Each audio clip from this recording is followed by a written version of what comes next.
Olá, a partir de agora você é nosso convidado para acompanhar uma entrevista sobre uma proposta de emenda constitucional que sugere uma nova formulação, uma nova estruturação do Conselho Administrativo de Recursos Fiscais.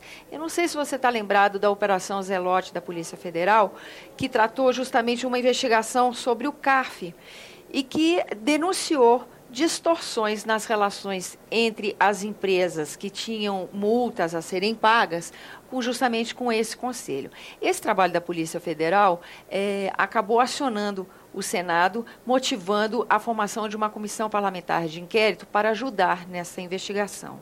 Esse tema dessa PEC, que vamos conversar agora, já é um primeiro fruto desse trabalho, já é um primeiro ganho que a sociedade tem a partir dessas investigações, tanto da Polícia Federal quanto do trabalho da Comissão Parlamentar de Inquérito. Quem conversa conosco sobre o assunto é o senador Ataídes Oliveira. Isso porque ele é o presidente da Comissão Parlamentar de Inquérito e foi também o autor do requerimento que possibilitou a criação dessa comissão e desse trabalho, não é isso, senador? Perfeito, Tânia. Está tudo certo até agora? Tudo certo, perfeito. Então, vamos continuar, senador. Como é o CARF hoje? O que vai mudar?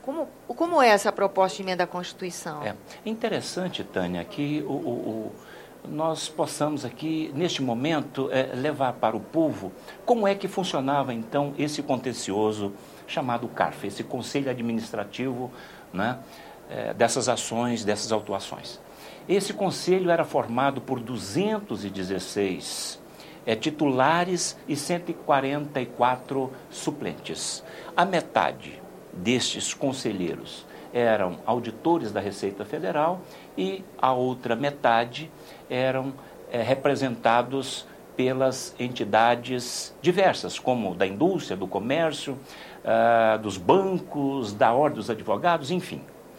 E funcionava, então, através de 3 sessões, a sessão primeira, segunda e terceira. Pois bem, e com isso, então, com esse sistema de paridade, né? Você tinha, por exemplo, um conselheiro de uma grande empresa, que defendia os direitos da grande empresa dentro da empresa e, ao mesmo tempo, defendia os interesses da empresa dentro do CARF. Então, não poderia dar diferente. Então, essa operação Zelotes já chegou à conclusão que quase 6 bilhões de reais foram desviados da União, do CARF, né? Mas que pode chegar a 19. E nós, nesses 60 dias de trabalho na CPI, chegamos à conclusão que esse valor pode superar bem esses 19 bilhões de reais. Pois bem, diante deste quadro da deflagração da Operação Zelotes, o CARF, então, resolveu tomar algumas decisões. Reduziu, então, de 216 conselheiros para 130, mais 14 suplentes. Ainda é um corpo mas grande, ainda né? Muito grande, ainda continua a paridade. Né? Ou seja, os representantes das empresas autuadas lá dentro do CARF as defendendo. Pois bem, nós então começamos há mais de 60 dias a estudar uma forma de mudar esse formato desse contencioso. Esse contencioso que somente nesses últimos 6 anos julgou 1 trilhão e 300 bilhões de reais. Hoje nós temos mais de 2 bilhões de reais no Poder Judiciário. E nós ainda temos um estoque no contencioso de 565 bilhões de reais. Ou seja, a coisa é muito séria. E ainda por cima, o tempo de julgamento desses processos. Dentro do CARF demorava em torno de 6 a 8 anos. Depois, no Poder Judiciário, mais 8 anos, 10 anos. Então, estudamos essa formulação deste novo CARF, né, desse novo contencioso. Fizemos uma audiência pública com a presença do doutor Gustavo Brigagão, que é conhecido por todos nós brasileiros, um grande tributarista, também o doutor Heleno Torres, e também com a presença do presidente do CARF, o doutor Barreto, e os nossos senadores e senadoras. Então, discutimos, então, essa minuta criada, então, por nós. E depois, então, dessa audiência, nós, então, chegamos a um consenso. Ou seja, a partir do trabalho da CPI, entendendo quais eram as distorções, que mecanismos geravam as distorções, ouvindo juristas, ouvindo pessoas que pudessem ajudar na correção dessas distorções, formulou-se uma PEC sugerindo uma nova organização do CARF. Perfeito. O CARF é válido? O CARF em si é um órgão válido? Nós precisamos do CARF, nós precisamos desse contencioso, né? Isso é necessário.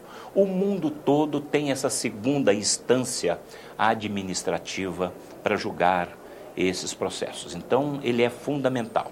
Também tivemos a colaboração bastante efetiva do Dr. Everardo Maciel, que também foi secretário da Receita por longa data. Pois bem, então, um dos problemas que a gente percebeu que levou esses ilícitos e que nós estamos a discutir aqui na CPI do CARF e também a Operação Zelotes, o qual nós compartilhamos informações desde o início da abertura da nossa CPI, o grande problema era a paridade, né? Este advogado, este conselheiro, né, que representava a empresa e representava dentro e fora da empresa. Tira a isenção do trabalho do Conselho. Do Conselho. Então, o que nós fizemos então? O artigo 37 da Constituição Federal, resolvemos então alterar o artigo 37, o 108 e o 146 da nossa Carta Maior da Constituição Federal. No artigo 37, nós criamos então o inciso 23, que diz o seguinte: os órgãos do contencioso fiscal da União, dos estados, do Distrito Federal e dos municípios serão integrados por bacharéis em direito com no mínimo 30 anos de idade e 5 anos de atividade jurídica na área tributária e aprovado previamente em concurso público específico de provas e títulos, que contarão com a garantia da vitaliciedade.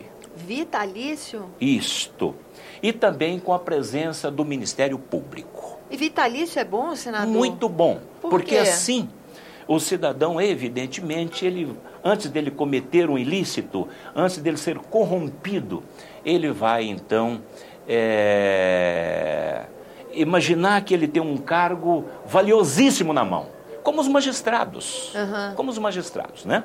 Então, aqui no artigo 37, no inciso 23º, então, nós criamos o concurso público, o CARF será já é outro critério, né? Gerido por funcionários concursados, terão vitaliciedades, idade mínima de 30 anos, 5 anos de experiência, não é? E com a presença também do Ministério Público. E como é que se evita a paridade assim?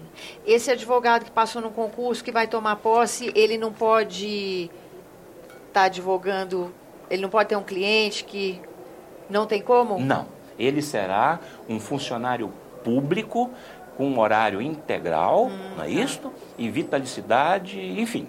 Ele vai ser exclusivamente funcionário deste contencioso. Assim sendo, a gente acredita que aqui nós já fechamos, então, a porteira, né? O artigo 108, nós também, que fala do Poder Judiciário, da celeridade, que demora no Poder Judiciário, eu repito aqui, de 8 a 10 anos, quando sai do contencioso. Então, o que nós fizemos? Nós alteramos, então, o artigo 108. Nós criamos aqui a letra B do item 2º do artigo 108 da nossa Constituição, que diz o seguinte: os pedidos de revisão formulado pela parte vencida no âmbito administrativo do contencioso administrativo fiscal federal ficam suspensa a exigibilidade do crédito tributário até o trânsito em julgado. De formas que aqui nós vamos então tirar o juiz de primeiro grau e a empresa que não tiver êxito no CARF, no contencioso, ela pode então recorrer ao Poder Judiciário. E aí ela pode ir diretamente, então, ao juiz de segundo grau.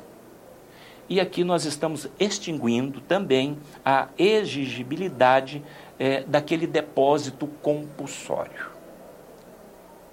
Isso é muito importante para que os nossos empresários tenham a oportunidade, então, de recorrer. Nós estamos tirando a paridade, mas, em contrapartida, os nossos contribuintes continuarão tendo o direito constitucional de recorrer, né? E, por último aqui, Tânia, nós alteramos também o artigo 146. O artigo 146, só para elucidar melhor, que diz que cabe a lei complementar 2 pontos. Nós criamos, então, o artigo 4º, o inciso 4º no artigo 146 da nossa Constituição, dizendo o seguinte: estabelecer a disciplina do processo administrativo fiscal da União, dos Estados, do Distrito Federal e dos municípios, observado o disposto no inciso 23, lá do artigo 37. De formas que, e aí vem o artigo 2º dessa lei, né? Complementar, que se refere ao artigo 1º da emenda constitucional, será editada em até 90 dias, e esta emenda constitucional entra em vigor no primeiro dia útil do ano subsequente. Depois, então, dessa longa discussão de audiência, acreditamos que esse será o melhor formato para o CARF. E assim, salvo o melhor juízo, eu percebo que nós iremos, então, fechar as portas para que este contencioso, tão importante para o povo brasileiro, venha realmente essas ações ser julgadas com a maior celeridade, lisura, não é? E que esse dinheiro realmente venha para os cofres públicos para ser utilizado nas áreas onde deve ser usado, não é? Senador, muito obrigada pela sua presença. A gente já esgotou o tempo um pouquinho, mas queria agradecer ao senhor e convidar para uma outra entrevista para a gente acabar falando um pouco mais do trabalho da CPI. Né? Que a gente ainda não teve essa oportunidade. Vamos continuar então falando. Está combinado. Eu agradeço a sua presença, agradeço a você que nos acompanha, lembrando a você que você está sempre convidado a fazer sugestões e críticas ao trabalho da TV pelo 0800 61 2211, que é uma ligação gratuita, e lembrando também que você pode rever os nossos programas pelo senado.leg.br/TV, e convidando também para a nossa próxima entrevista, né, senador? Até a próxima. Será um prazer.